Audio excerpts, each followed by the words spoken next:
Good news Bharat के YouTube channel में आप सभी दर्शकों का स्वागत है। मैं संजीव शर्मा और आइए देखते हैं गुड न्यूज़ भारत पर आजमगढ़ की कुछ खबरें फटाफट अंदाज में।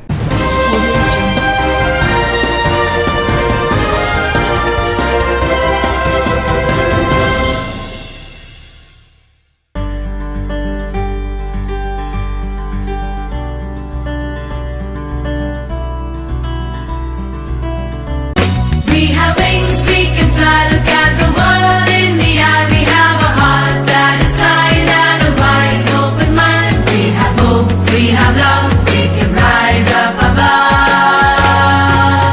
Make us strong at the core, make us ready to explore, make us worthy of it all. So we may rise when we fall. We are the game changers, we are the trailblazers, we are the go-getters, we are the wave riders, we are the Jackorians, we are the Jackorians, we are the Jack. We have wings, we can. Azamgarh पहुंचे deputy CM ने सपा बसपा व कांग्रेस पर साधा निशाना, कहा मुंगेरी लाल के हसीन सपने देखना छोड़ दें। बता दें कि उप मुख्यमंत्री और लोक निर्माण मंत्री केशव प्रसाद मौर्य ने रानीसराय स्थित जनसभा पर आयोजित प्रेस वार्ता के दौरान मीडिया से बातचीत में कहा कि प्रदेश में डबल इंजन की सरकार से विकास हो रहा है। सपा बसपा और कांग्रेस पर निशाना साधते हुए कहा कि ये लोग मुंगेरी लाल के सपने देखना छोड़ दें, क्योंकि 2022 में भाजपा 300 से अधिक सीटें जीतेगी। सपा मुखिया अखिलेश यादव पर तंज कसा, कहा कि ये लाइलाज बीमारी है। भाजपा के जो भी कार्य हो रहे हैं उन्हें वे कहते हैं कि ये तो हमारी सरकार का है, यदि ये काम किए होते तो जनता नकारती क्यों। डिप्टी सीएम केशव प्रसाद मौर्य ने कहा कि समाजवादी पार्टी भाजपा सरकार के कार्यों पर स्टिकर लगाना चाहती है। विकास के लिए पैसा चाहिए और पैसे के रूप में लक्ष्मी कमल के फूल में आती है, साइकिल और हाथी या पंजा में नहीं आती। जनता का आह्वान किया कि सबको जाइए भूल, वर्ष 2022 में हर बूथ पर खिलाएं फूल। प्रेस वार्ता से पूर्व डिप्टी सीएम शुक्रवार की देर शाम पूर्वांचल डिग्री कॉलेज रानीसराय में लोक निर्माण विभाग की परियोजनाओं के लोकार्पण और शिलान्यास के अवसर पर जनसभा को संबोधित करते हुए कहा कि भाजपा में सभी का विकास है, कोई भेदभाव नहीं है, गरीब अमीर सबके लिए योजनाएं हैं। पिछले विधानसभा चुनाव में सपा लोकदल बसपा के गठबंधन पर कहा कि बुआ भतीजा मिलकर देख चुके हैं, जनता ने उन्हें नकार दिया। डिप्टी सीएम सपा पर ज़्यादा हमलावर दिखे, कहा कि अपराध और तुष्टीकरण को बढ़ावा देने वालों को जनता नकार चुकी है।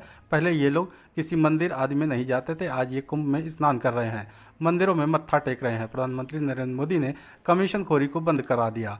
उप मुख्यमंत्री ने कहा कि आज किसान निधि सबके खाते में जा रही है। पूर्व की सरकार होती तो विकास का सारा धन कमीशनखोरी की भेंट चढ़ जाती और आपको आपका अपना हक नहीं मिल पाता।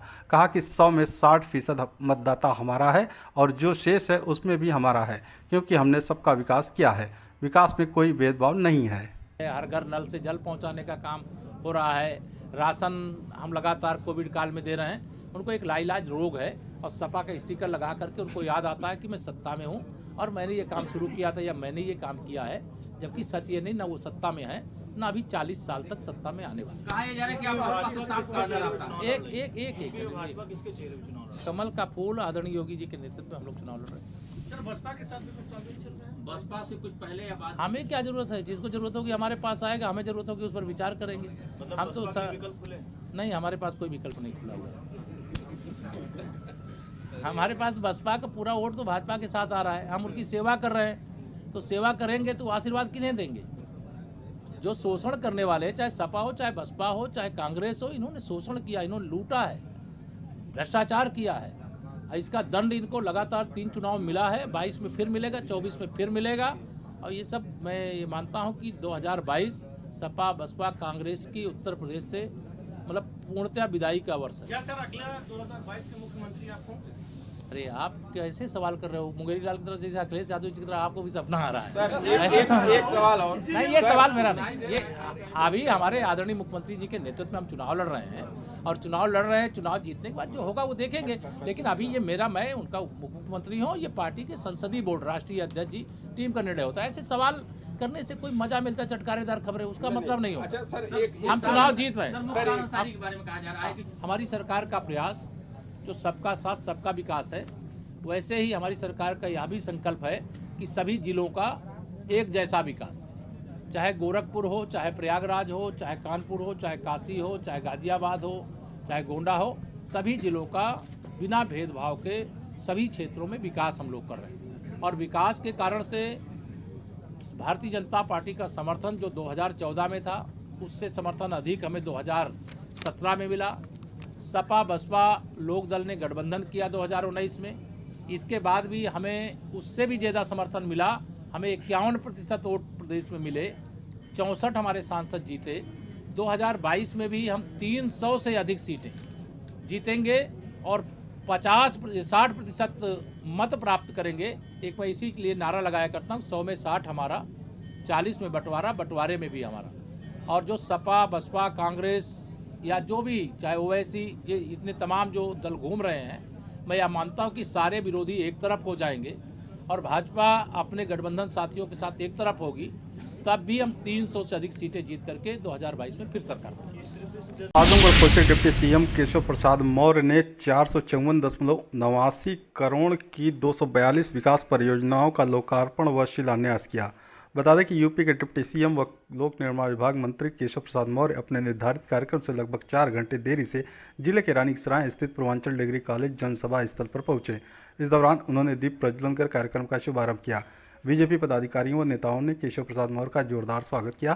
केशव प्रसाद मौर्य मंच से बटन दबाकर 128 किलोमीटर की 60 सड़क परियोजनाओं का लोकार्पण किया, जिसकी लागत 242.98 करोड़, तो वहीं 142 किलोमीटर की 182 सड़क परियोजनाओं का शिलान्यास किया, जिसकी लागत 211.89 करोड़ शामिल है। इस अवसर पर डिप्टी सीएम ने कहा कि विकास कार्यों के लिए आजमगढ़ हमारी प्राथमिकताओं में है। हमारी सरकार ने आजमगढ़ को महाराजा सुहेल देव के नाम से विश्वविद्यालय दिया। हमारी सरकार गरीब से भेदभाव नहीं करती, जो योजनाएं जिनके लिए बनती हैं उनको उन योजनाओं का लाभ मिलता है। उन्होंने कहा कि प्रधानमंत्री नरेंद्र मोदी जी के नेतृत्व में जम्मू कश्मीर से धारा 370 हटाया गया और पात्र लाभार्थियों को शौचालय, बिजली, आवास, गैस कनेक्शन, निःशुल्क गोल्डन कार्ड आदि योजनाओं से लाभान्वित किया गया। उन्होंने कहा कि इस माह 12 दिसंबर से प्रति यूनिट 5 किलोग्राम निःशुल्क राशन और दिया जाएगा और अंत्योदय कार्ड धारकों को 1-1 पैकेट दाल, चीनी, नमक, तेल 1-1 किलोग्राम दिया जाएगा। पात्र गृहस्थी कार्ड धारकों को चीनी छोड़कर दाल, नमक, तेल 1-1 किलोग्राम दिया जाएगा। उन्होंने कहा कि प्रधानमंत्री किसान सम्मान निधि योजना के अंतर्गत पात्र किसानों को 6,000 की वार्षिक धनराशि भी दिया जा रहा है। उन्होंने कहा कि हमारी सरकार में पूरे देश में सड़कों का जाल बिछाया है। पूर्वांचल एक्सप्रेसवे के बन जाने से अब लखनऊ की दूरी घट गई है। उप मुख्यमंत्री ने लोक निर्माण विभाग के अधिकारियों से कहा कि लोकार्पण व शिलान्यास का पत्थर अपने निर्धारित स्थान पर तत्काल लगवा दें। आजमगढ़ जिले के महाराजगंज कोतवाल के दुर्व्यवहार से नाराज विद्युत संविदा कर्मचारियों ने किया प्रदर्शन, सौंपा ज्ञापन। जिलाधिकारी कार्यालय पहुंचे महाराजगंज थाना क्षेत्र के उसरकोड़वा गांव निवासी महाराजगंज विद्युत उपकेंद्र पर संविदा लाइनमैन पद पर तैनात पंकज गौड़ ने बताया कि बीते 10 दिसंबर की शाम को क्षेत्र के गोरखपुर गांव के प्रधान सीताराम मौर्य ने एक खंबे को इधर उधर करने की बात को लेकर उसके साथ गाली गलौज किया और जान से मारने की धमकी दी। इस बात की शिकायत उसी दिन मुकामी थाने पर कर दिया गया, लेकिन वहां पर तैनात दीवान ने सुबह दोनों पक्षों को बुलाकर वार्ता करने की बात करते हुए वापस भेज दिया। सुबह जब वह अपने उत्तर प्रदेश पावर कारपोरेशन निविदा संविदा कर्मचारी संघ के पूर्वांचल उपाध्यक्ष आशीष कुमार पांडे व अन्य सहयोगियों को लेकर पहुंचा तो वहां प्रभारी निरीक्षक ने डराते धमकाते हुए सभी के साथ बदतमीजी किया। एफआईआर भी दर्ज नहीं किया गया। पीड़ित संविदा कर्मचारियों ने जिलाधिकारी को ज्ञापन सौंप उचित कार्रवाई किए जाने की मांग की है। बताना चाहूँगा सर कि मामला महाराजगंज थाने के अंतर्गत आता है। एक गांव है गोरखपुर, वहां के ग्राम प्रधान के द्वारा हमारे संविदा कर्मी को जान से मारने व हमारे विभाग के उच्च अधिकारियों को गाली गलौज देते हुए यह कहा गया कि आपके अंदर जितना पावर हो आप लगा लो, मेरा कुछ नहीं बन बिगड़ सकता है। जब सुबह में हम लोग कोतवाल महोदय के पास गए, रात में यशो महोदय को उसकी जानकारी दी। यशो महोदय ने कहा आपके पास एविडेंस है? मैं कहा मेरे पास एविडेंस है। उनके बाई व्हाट्सअप उनको भेजा भी। सुबह में गया हूँ तो कोतवाल महोदय कह रहा है कि आप हमारे ऊपर इतने लोगों को लेके आ गए, हमारे ऊपर प्रेशर मत बनाइए, हमको परेशान मत करिए। ऐसी कोई बात नहीं थी। उनके द्वारा बदतमीजी किया गया है, लोगों को डराया धमकाया जाने लगा। लोगों को मारने के लिए वहाँ के सिपाही लोग दौड़ने लगे। तब मैं उनसे कहा कि सर आप इतना ज़्यादा हाइपर क्यों हो रहे हैं? क्या मांगे हैं? हमारी मांग है कि प्रधान को गिरफ्तार किया जाए और न्याय किया जाए। कोतवाल के द्वारा बदतमीजी हुआ है, उस बदतमीजी को वो स्वीकार करें। अगर वो नहीं करते हैं तो महाराजगंज थाने के अंतर्गत जो हमारा सब स्टेशन उसकी लाइट बंद है और तब तक बंद रहेगी जब तक गिरफ्तारी नहीं होगी। आजमगढ़ एसपी ने अपने कार्यालय में की जनसुनवाई, 19 प्रार्थना पत्रों के निस्तारण का दिया निर्देश। बता दें कि शनिवार को पुलिस अधीक्षक अनुराग आर्य द्वारा जन सुनवाई की गई। जन सुनवाई में कुल 19 प्रार्थना पत्रों के निस्तारण हेतु थाना प्रभारी को निर्देश दिया गया। पुलिस अधीक्षक अनुराग आर्य द्वारा सभी थानों को दिशा निर्देश दिया गया कि जन सुनवाई महिला हेल्प डेस्क को प्रभावी बनाया जाए, जिससे पीड़ित शिकायतकर्ता को अनावश्यक रूप से अपने थाने से मुख्यालय इतनी दूर न आना पड़े। साथ ही सभी थानाध्यक्ष को निर्देश दिया कि जिस समस्या का समाधान थाना स्तर से हो सकता है, उनका समाधान समयबद्ध व गुणवत्तापूर्ण निस्तारण प्राथमिकता के आधार पर थाना स्तर पर ही हल कराना सुनिश्चित करें। आजमगढ़ जिले में किसान आंदोलन की जीत पर संयुक्त किसान मोर्चा ने निकाला विजय जुलूस। बता दें कि संयुक्त किसान मोर्चा के राष्ट्रीय आह्वान पर किसान आंदोलन के ऐतिहासिक जीत पर नरौली प्राइवेट बस स्टैंड से विजय जुलूस निकाला गया, जो शहर के दीवानी न्यायालय, कलेक्ट्रेट चौराहा, रैदोपुर तिराहा होते हुए गांधी तिराहे पर गांधी प्रतिमा के पास जाकर समाप्त हुआ। इस दौरान शहीदों की प्रतिमाओं पर माल्यार्पण भी किया गया। किसान नेता जयप्रकाश नारायण ने बताया कि किसान आंदोलन के कई किसानों के शहादत और लगभग 1 साल की लड़ाई की जीत से हासिल हुआ यह एक बड़ी जीत है और यह आंदोलन देश और दुनिया को एक नई राह दिखाया है। सरकार ने 5 बिंदुओं पर सहमति जाहिर की है, लेकिन सरकार के चरित्र को देखते हुए कुछ शंकाएं भी हैं। जो 1 साल से ऊपर जो किसानों ने आंदोलन चलाया है दिल्ली के बॉर्डर पर, जिन कानूनों के सवाल पर, उसकी वापसी के बाद आज विजय जुलूस था और किसानों ने आज एक बड़ी कुर्बानी देकर इस सरकार को पीछे ठेला है। तो इसके उपलक्ष्य में आज पूरे देश में किसान मोर्चे से लोग जाएंगे और जुलूस और उत्सव मनाते हैं। इसमें 5 सवालों पर सहमति बनी है। एक तो कृषि कानून संसद से वापस ले लिया गया है। इसके अलावा जितने भी शहीद किसान हैं उनके मुआवजे का सवाल है। सारे आंदोलन से संबंधित जितने मुकदमे हैं उसके वापसी का सवाल है। पराली का सवाल है, बिजली बिल का सवाल है और किसानों के शहीद किसानों के मुआवजे का सवाल है। सरकार से क्या उम्मीद लगाएं आप? सरकार सभी मांगे पर जो है तत्पर हो जाएगी? अभी तो चूँकि गवर्नमेंट है, डेमोक्रेसी है, तो उनका जो पत्र है उस पत्र पर हम यकीन कर रहे हैं। लेकिन इस सरकार का जो चरित्र है कि कब किस बात से पलट जाएगी, इसको देखते हुए हमारे सामने बहुत सारे शंकाएं भी हैं। लेकिन चूंकि सरकार ने लिखित दिया है, उनके कृषि मंत्रालय के सेक्रेटरी संजय अग्रवाल का नाम से पत्र है, प्रधानमंत्री का जिक्र है कि उनकी सहमति से, कृषि मंत्री की सहमति से हुआ है, तो अभी हम यकीन कर रहे हैं। इसलिए हमने 15 जनवरी तक का समय दिया उन्हें। आजमगढ़ जिले के कांग्रेस पार्टी कार्यालय पर किसानों की जीत पर बांटी गई मिठाई, एक दूसरे को मुंह मिठाकर किसानों को दी गई बधाई। बता दें कि जिला कांग्रेस कमेटी कार्यालय पर उपाध्यक्ष मनोज कुमार सिंह की अध्यक्षता में कांग्रेसियों ने 378 दिन चले किसानों के सफल सत्याग्रह पर उनके विजय के उपलक्ष्य में जश्न मनाया। एक दूसरे को मिठाई खिलाकर और विजयोपरांत घर वापसी पर किसानों को बधाई दी। कांग्रेस प्रवक्ता ओमकार पांडे ने कहा कि अखिल भारतीय कांग्रेस कमेटी के पूर्व राष्ट्रीय अध्यक्ष राहुल गांधी जी ने सड़क से लेकर संसद तक किसानों के लिए संघर्ष किया, संसद तक ट्रैक्टर मार्च किया था और अखिल भारतीय कांग्रेस कमेटी की महासचिव प्रभारी उत्तर प्रदेश प्रियंका गांधी जी, उत्तर प्रदेश कांग्रेस कमेटी के अध्यक्ष अजय कुमार लल्लू जी भी किसानों के आंदोलन के दौरान लगातार संघर्ष किया। आजमगढ़ कांग्रेस अध्यक्ष प्रवीण कुमार सिंह के नेतृत्व में कई बार आजमगढ़ में कांग्रेसियों ने सड़क पर जबरदस्त आंदोलन किया। आंदोलन के दौरान आजमगढ़ कांग्रेस जिला अध्यक्ष को पुलिस द्वारा 12 घंटे हाउस अरेस्ट रखा गया था। उसके बावजूद सड़क पर कांग्रेसियों ने जोरदार प्रदर्शन किया। कांग्रेस प्रवक्ता ने आगे कहा कि बीजेपी सरकार कभी अपने वादों पर खरा नहीं उतरती। यह भरोसे वाली सरकार नहीं है। इस सरकार पर पूरी तरह भरोसा नहीं किया जा सकता। बीजेपी के कुछ बड़े नेताओं ने अपने बयानों में कहा है कि चुनाव के बाद किसानों को समझा बुझाकर कृषि बिल पुनः वापस लाया जाएगा, इसलिए किसानों को हमेशा सतर्क रहना होगा। सरकार ने तीनों काले कानून वापस लिए और बाकी शेष मांगों पर सहमति बन गई है और किसान अपने घरों को विजयी होकर के वापस जा रहे हैं। इसी उपलक्ष्य में जिला कांग्रेस कार्यालय पर हम लोग एक जश्न का माहौल है। यहाँ पर हम लोग एक दूसरे को मिठाई खिलाए और किसानों के जीत पर उन्हें बधाई दिए। और इस लड़ाई को कांग्रेस पार्टी ने हमेशा लड़ा है। राहुल जी इस लड़ाई को लड़ने के लिए संसद तक ट्रैक्टर मार्च किए, संसद से लेकर सड़क तक राहुल जी ने इस लड़ाई को लड़ा। और हमारे अखिल भारतीय राष्ट्रीय कांग्रेस कमेटी की प्रभारी और उत्तर प्रदेश प्रियंका गांधी जी ने इस लड़ाई को लड़ा। अजय कुमार लल्लू जी ने इस लड़ाई को लड़ा। हमारे कांग्रेस के जिलाध्यक्ष प्रवीण कुमार सिंह जनपद में कई बार किसानों के मामले को लेकर के आंदोलनरत रहे। जो किसानों के आंदोलन के दौरान उन्हें 12 घंटे हाउस अरेस्ट रहना पड़ा और हमारे 193 कांग्रेस कार्यकर्ताओं ने सड़कों पर निकल करके ज़बरदस्त आंदोलन किया था और उनकी गिरफ्तारी हुई और उन्हें पुलिस लाइन में सुबह 10 बजे से लेकर के शाम 5 बजे तक रखा गया। 5 बजे कांग्रेस कार्यकर्ताओं को रिहा किया गया। इस लड़ाई को हम लड़ते रहे हैं। हम किसानों के साथ यह वादा करते हैं कि उनकी लड़ाई हम लोग लड़े हैं, लड़ते रहेंगे। आजमगढ़ जिले के तमसा प्रेस क्लब में ऑल इंडिया यूथ फेडरेशन ने मनाया 13वां जिला सम्मेलन। पदाधिकारियों का किया चुनाव। सम्मेलन को संबोधित करते हुए राज्य पर्यवेक्षक और संगठन के प्रांतीय नेता फखरे आलम ने कहा कि जब तक देश का युवा जागरूक और समृद्ध नहीं होगा तब तक देश के विकास में बाधा रहेगी।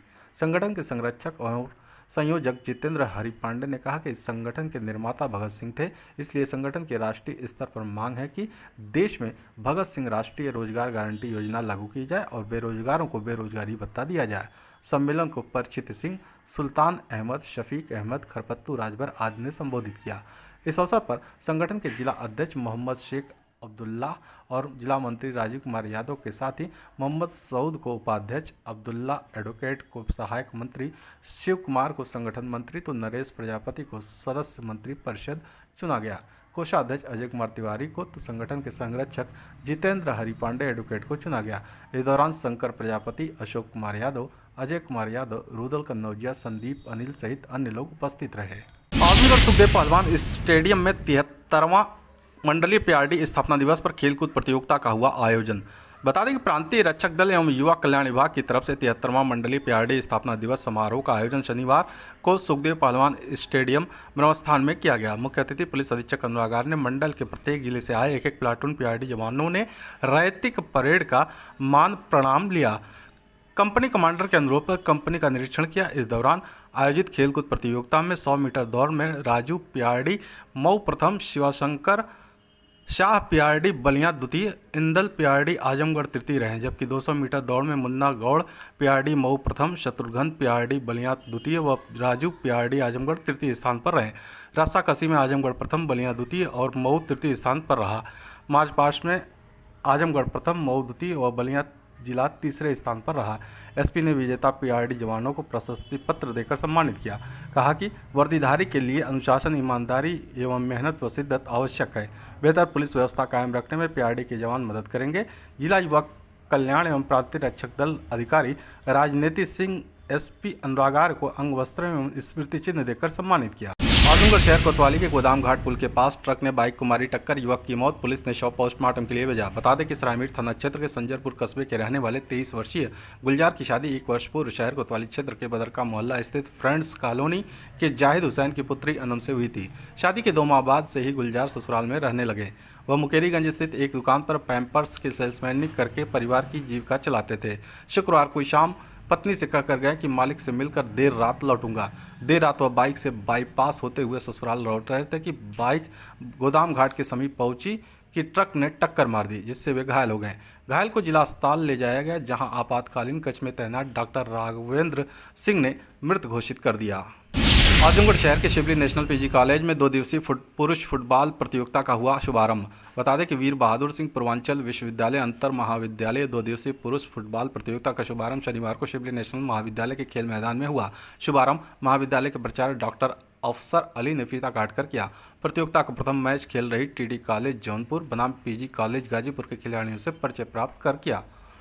प्रथम मैच में टीडी कॉलेज जौनपुर ने पीजी कॉलेज गाजीपुर को 2-1 गोल से पराजित किया, तो वहीं दूसरा मैच मेजबान शिवली नेशनल पीजी कॉलेज बनाम स्वामी शाहजहां पीजी कॉलेज गाजीपुर के बीच खेला गया। मैच के हाफ तक शिवली पीजी कॉलेज 1 गोल से आगे था, लेकिन शाहजहां कॉलेज ने गोल कर मैच बराबर पर लाकर खड़ा कर दिया। मैच समाप्ति तक दोनों टीमें 1-1 गोल से बराबर रहीं, जिसके बाद 5-5 पेनाल्टी शूट से फैसला किया गया, जिसमें शिवली ने 5-4 से शाहजहां कॉलेज को पेनाल्टी शूट से हराया। तीसरा मैच रामनवल पीजी कॉलेज मऊ बनाम श्री एमआरडी कॉलेज भुड़कुड़ा गाजीपुर के बीच खेला गया, जिसमें हाफ तक रामनवल पीजी कॉलेज मऊ ने 1 गोल से एमआरडी कॉलेज पर बढ़त बनाई।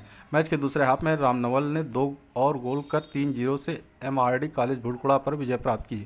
चौथा मैच नॉकआउट मैच फरीहुद्दुल हक एमपीजी कॉलेज शाहगंज बनाम डीसीएसके कॉलेज मऊ के बीच खेला गया।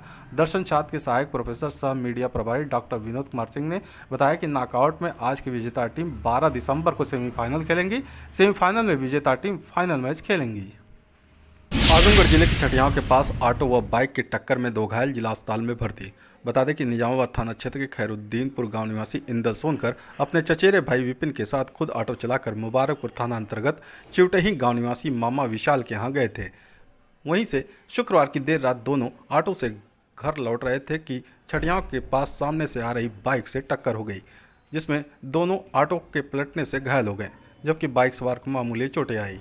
घायल दोनों को पहले सीएचसी मुबारकपुर ले जाया गया, जहां हालत गंभीर देख चिकित्सक ने जिला अस्पताल के लिए रेफर कर दिया।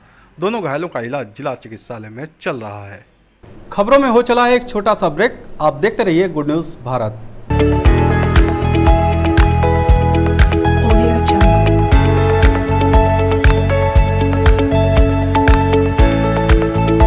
ब्रेक के बाद एक बार फिर से आपका स्वागत है और आइए देखते हैं आजमगढ़ की खबरें फटाफट अंदाज में।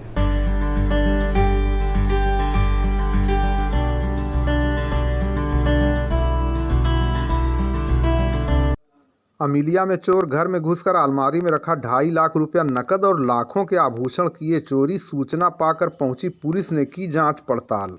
गंभीरपुर थाना क्षेत्र के अमीलिया गांव के मनोज कुमार सिंह पुत्र स्वर्गीय लक्ष्मी नारायण सिंह के बड़े भाई के लड़के चंदन सिंह पुत्र स्वर्गीय महेंद्र प्रताप सिंह की शादी की तैयारी चल रही थी। 12 दिसंबर रविवार को बारात जानी है। घर की औरतें गाना बजाना करके स्वजनों के साथ सो गईं। दूल्हे का छोटा भाई आशीष सिंह उर्फ छोटू किसी निमंत्रण से रात को 1 बजे घर लौटा तो उसने देखा कि कमरों में सोए हुए लोगों के कमरों में आगे से सिटकिनी बंद की गई थी। दरवाजों की सिटकिनी खोलकर सभी को उसने जगाया तो परिजनों ने अलमारी देखी तो उसमें रखा 2.5 लाख रुपया और करीब 200 ग्राम सोने का आभूषण आदि चुराकर चोर छत के रास्ते पीछे से रेलिंग में साड़ी बांधकर फंदा बनाकर फरार हो चुके थे। गहनों के सारे डिब्बों को चोर छत पर ही छोड़ गए थे। इसकी सूचना परिजनों ने तत्काल डायल 112 पुलिस को दी तो सूचना मिलते ही रात में डायल 112 पर तैनात पुलिसकर्मियों ने मौके पर पहुंचकर जांच पड़ताल की।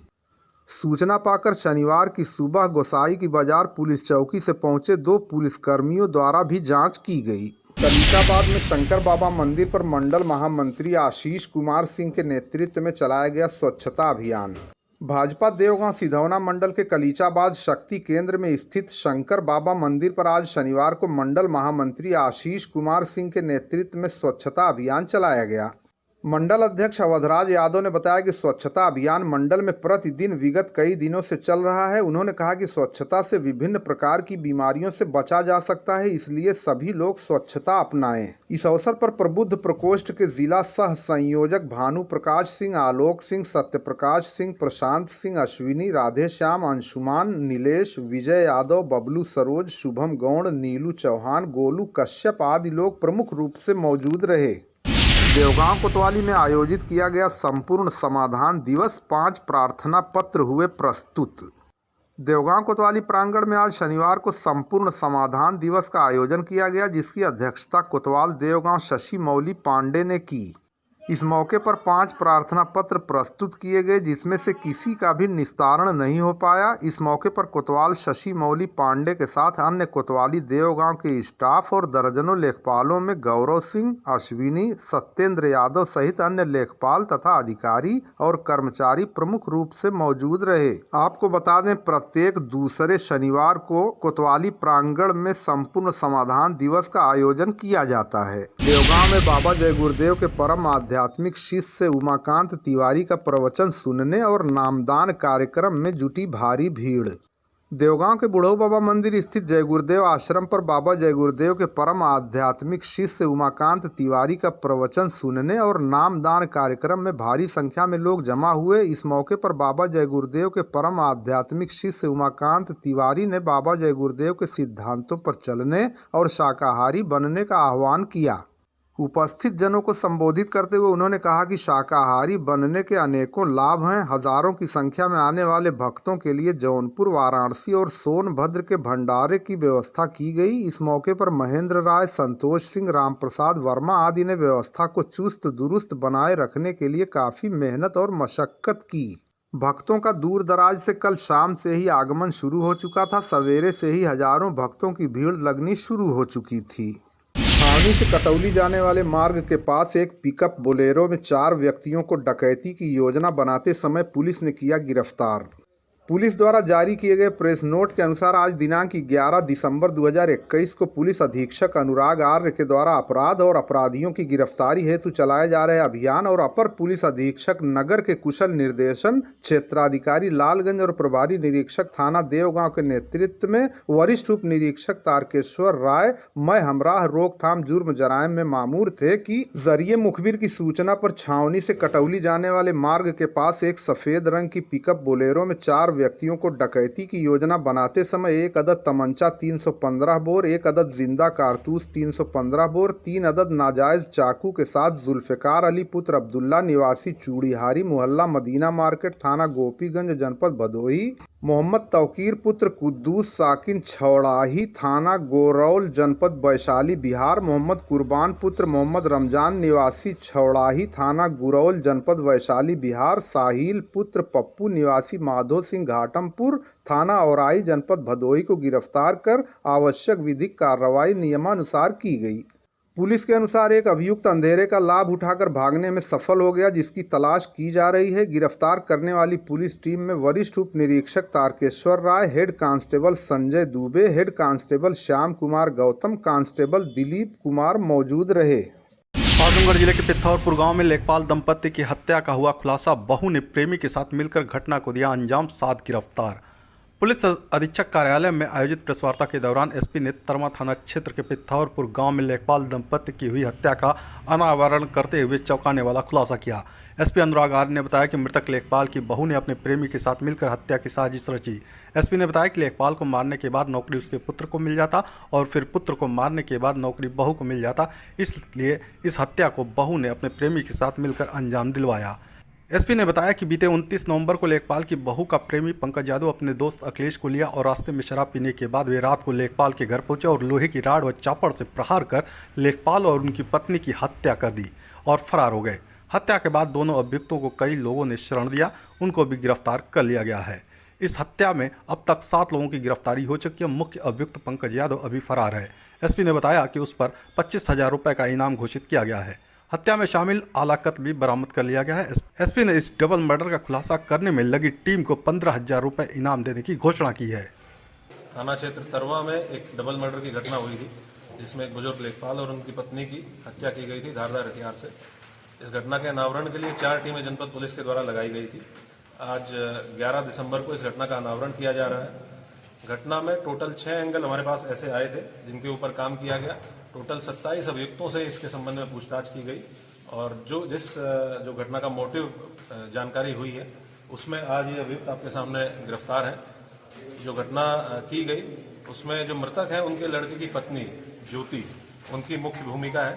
उनका संबंध एक लड़का पंकज यादव है जो शादी से पहले से ही जिसका इनके साथ संबंध था। पंकज यादव के साथ ज्योति ने मिलकर ये षड्यंत्र रचा कि अगर जो लेखपाल है उनकी हत्या कर दी जाती है तो उनकी जगह पे नौकरी उनके लड़के को मिलेगी जो कि ज्योति के पति हैं।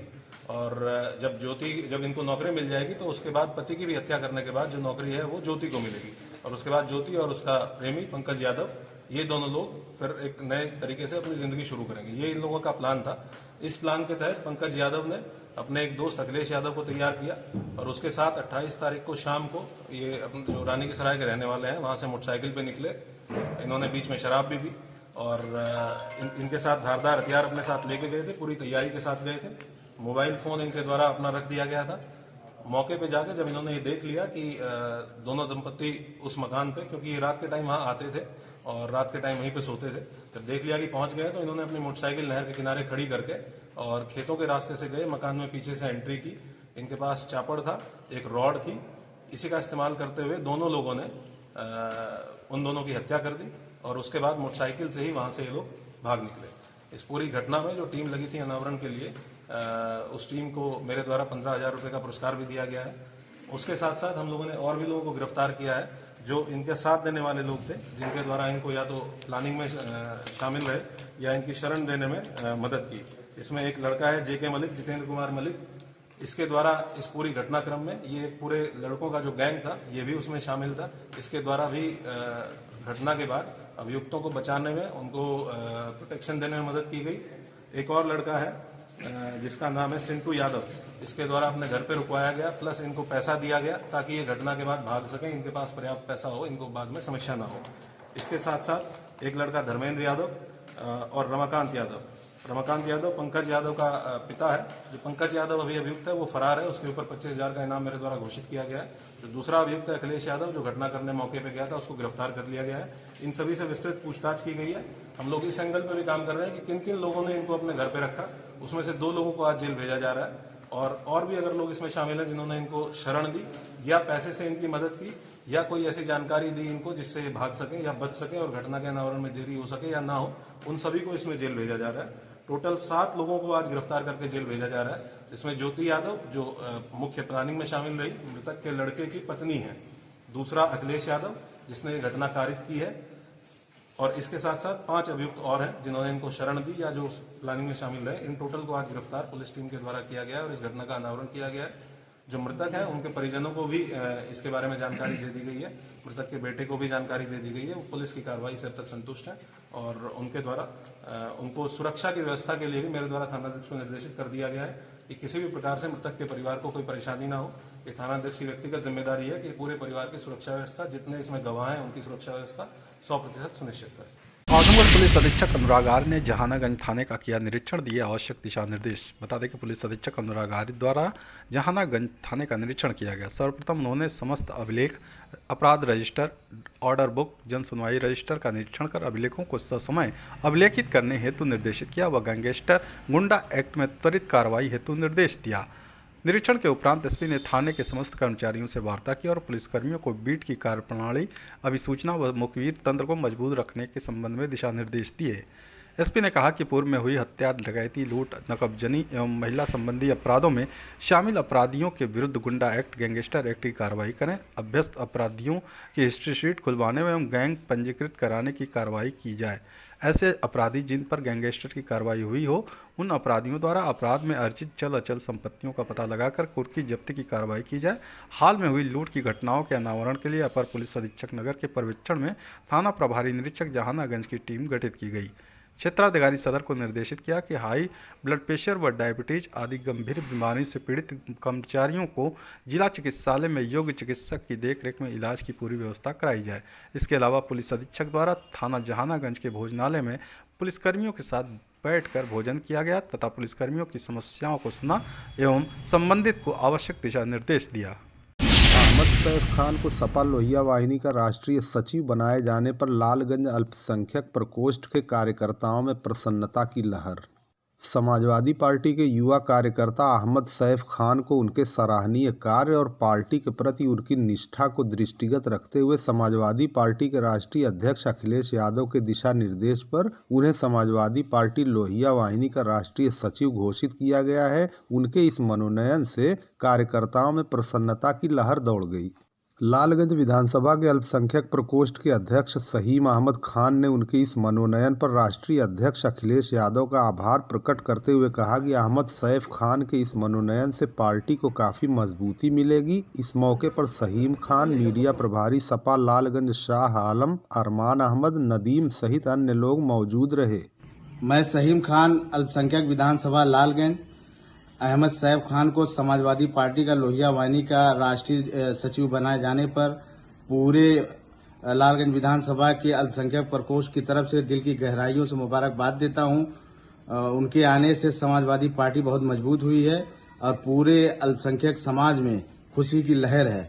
और मैं अपने राष्ट्रीय अध्यक्ष अखिलेश यादव जी को और अभिषेक मिश्रा जी को दिल की गहराइयों से धन्यवाद देता हूं, उनका आभार प्रकट करता हूं। अहमद सैफ खान को राष्ट्रीय सचिव बनाए जाने पर पूरी समाजवादी पार्टी पूरे प्रदेश में, पूरे राष्ट्रीय स्तर पे, पूरे जिले में मजबूत हुई है। काली मंदिर मिर्जापुर देवगांव में महिला सशक्तिकरण को लेकर जागरूकता कार्यक्रम का किया गया आयोजन। लालगंज तहसील क्षेत्र के मिर्जापुर देवगांव में काली मंदिर पर आज शुक्रवार को महिला सशक्तिकरण को लेकर एक जागरूकता कार्यक्रम का आयोजन किया गया, जिसमें महिलाओं को सशक्त करने के संदर्भ में महिला पुलिस द्वारा जानकारी प्रदान करते हुए महिला कांस्टेबल मनीषा सिंह और आरती शुक्ला ने महिलाओं को जागरूक किया। उन्होंने कहा, यदि कोई विपरीत परिस्थिति उत्पन्न होती है तो निसंकोच 1090 और 181 आदि नंबरों पर डायल करके पुलिस का सहयोग प्राप्त करें। उन्होंने बताया कि आपकी शिनाख्त को पूरी तरह गुप्त रखा जाएगा और आपकी पुलिस द्वारा पूरी सहायता की जाएगी। आपकी सहायता के लिए पुलिस सदैव तत्पर रहती है। उन्होंने कहा अपने घर की बच्चियों को भी अवगत करा दें कि वह यहाँ वहाँ उलझने के बजाय विपरीत परिस्थितियों में केवल पुलिस का सहयोग प्राप्त करें। पुलिस उनकी सहायता के लिए तैयार रहती है। इस अवसर पर देवगांव कोतवाली के head constable Santosh Kumar Tiwari, PRD Suresh Shukla, ग्राम प्रधान सोनू प्रजापति, रोशन गुप्ता, महेंद्र प्रजापति, कृष्णानंद गुप्ता, राम शंकर सोनकर, समूह सखी संतरा देवी आदि प्रमुख रूप से उपस्थित रहे। पुलिस विभाग में है, जेंट्स करेंगे तो उन लोगों को भी नहीं बताया जाएगा आपका नाम, कि आपका क्या नाम है, किसके साथ क्या हुआ। केवल जो किया है आपके साथ, गलत कर रहा है या छेड़ रहा है कुछ भी, उसके खिलाफ कार्रवाई होगी, लेकिन आपका नाम किसी को नहीं बताया जाएगा, ना आपका नाम उजागर होगा। आपका नाम गोपनीय रखा जाएगा। और 181 है, इस पे भी महिलाएं ही आपसे बात करेंगी। आप थाने पे जाइए, 24 घंटे हम लोग थाने पे रहते हैं। कोई भी समस्या हो, छिपाना नहीं, अगर छिपा लेंगी तो वो घटना बड़ा रूप ले लेती है, बड़ा रूप ले लेती, फिर आप लोग बहुत परेशान होते हैं। सब आए दिन देख रही हैं ये सब हो रहा है। दिन में भी रात में भी कभी भी आप थाने पे जाएंगे तो आपको वहाँ पे महिला कांस्टेबल बैठी मिलेंगी। आपकी समस्या अगर आप रात में भी पहुँचती हैं तो भी आपकी समस्या सुनी जाएगी। ऐसा नहीं, अपनी चुप्पी को तोड़िए। ये नहीं, डर के नहीं रहना है कि अगर आज ये समस्या किसी को पता चल गई तो बड़ी हमारी बदनामी होगी, बहन है, ननद है, बेटी है, जो कोई है बदनामी होगी। इस चक्कर में मत पड़िए। ये सोचिए कि अपराध रुक जाए, वो बड़ा रूप न ले। कोई भी समस्या हो किसी प्रकार की, आप लोगों से संबंधित, जमीन से संबंध नहीं, केवल आप अपने, मान लो जो आप लोगों को समस्या हो, कोई परेशान कर रहा हो, पास पड़ोस में परेशान कर रहा हो, कोई आपको ब्लैकमेल कर रहा हो, कोई जैसे आप लोगों का केस वेस चल रहा हो तो आप लोगों को राजीनामा करने के लिए दबाव दे रहा हो, तो आप लोग कुछ भी बता सकते हो, कुछ भी समस्या हो आप लोगों को। प्रधानमंत्री द्वारा विश्वनाथ कॉरिडोर के लोकार्पण कार्यक्रम के उपलक्ष्य में रेतमा चंद्रभानपुर में चलाया गया स्वच्छता अभियान। लालगंज विकासखंड क्षेत्र के शक्ति केंद्र रेतमा चंद्रभानपुर में मां काली मंदिर परिसर में भारतीय जनता पार्टी मंडल लालगंज के कार्यकर्ताओं द्वारा आगामी 13 दिसंबर को भारत के प्रधानमंत्री नरेंद्र मोदी के द्वारा विश्वनाथ कॉरिडोर के लोकार्पण कार्यक्रम के उपलक्ष्य में स्वच्छता अभियान चलाया गया। आपको बता दें, भारतीय जनता पार्टी के कार्यकर्ताओं द्वारा 8 दिसंबर से 13 दिसंबर तक मठ, मंदिर, शिवालय आदि पर विशेष स्वच्छता अभियान चलाया जा रहा है। इस अवसर पर जिला उपाध्यक्ष रामनयन सिंह, मंत्री सुनील कुमार सिंह डब्बू, मंडल अध्यक्ष रजनीकांत त्रिपाठी, चेयरमैन लालगंज विजय सोनकर, सुजीत अस्थाना, विधानसभा विस्तारक विशाल प्रताप सिंह, अरविंद कन्नौजिया, संतोष तिवारी, सच्चिदानंद तिवारी, जितेंद्र मिश्रा, आशीष तिवारी, रामविलास तिवारी, श्याम सुंदर, ओम प्रकाश, विपिन, पन्नालाल, कृष्ण मोहन चौहान, स्वामीनाथ, प्रदीप इत्यादि ग्रामवासी और कार्यकर्ता प्रमुख रूप से मौजूद रहे। देश के जननायक प्रधान सेवक माननीय यशस्वी प्रधानमंत्री नरेंद्र मोदी जी के कर कमलों के द्वारा विश्वनाथ कॉरिडोर का 13 दिसंबर को भव्य लोकार्पण कार्यक्रम सुनिश्चित किया गया है। उसके उपलक्ष्य में भारतीय जनता पार्टी के द्वारा 8 से 13 दिसंबर तक मठ, मंदिर, शिवालयों की साफ सफाई एवं स्वच्छता अभियान कार्यक्रम चल रहा है। उसी के निमित्त आज भारतीय जनता पार्टी मंडल लालगंज के कार्यकर्ता एवं जिला के पदाधिकारी, जिला उपाध्यक्ष रामनयन सिंह जी, जिला मंत्री सुनील सिंह डब्बू जी, रेतमा चंद्रभानपुर के शक्ति केंद्र संयोजक संतोष तिवारी, हमारे सभी बूथ अध्यक्ष, विधानसभा के विस्तारक विशाल प्रताप जी, सभी लोग उपस्थित होकर मां काली के स्थान पर हम लोग फावड़ा से जो है साफ सफाई एवं झाड़ू लगाकर साफ सफाई की गई है। माननीय प्रधानमंत्री मोदी जी जिस दिन लोकार्पण करेंगे, भारतीय जनता पार्टी मंडल लालगंज के कार्यकर्ता, सभी कार्यकर्ता आतिशबाजी, पटाखा छोड़ना आदि काम और सभी घरों पर, सभी बूथों पर दीप प्रज्वलन का काम करके हम लोग भव्य दिवाली जैसे मनाई जाती है उस तरह 13 दिसंबर को काशी विश्वनाथ लोकार्पण कार्यक्रम के सायंकाल में सभी कार्यकर्ता दीप प्रज्वलन करेंगे। और भारतीय जनता पार्टी का स्वच्छता अभियान कल भी रखा गया है रटेश्वर महादेव रेतमा चंद्रभानपुर में, परसों घमिरिया पार्क लालगंज नगर में चेयरमैन जी के नेतृत्व में। तो 13 तक ये अनवरत स्वच्छता कार्यक्रम चलता रहेगा। सभी लोग काशी विश्वनाथ लोकार्पण कार्यक्रम को भव्य बनाएंगे। जय हिंद, जय भारत। भारतीय जनता पार्टी द्वारा हमारे प्रधान सेवक जननायक प्रधानमंत्री। We have wings, we can fly, look at the world in the eye, we have a heart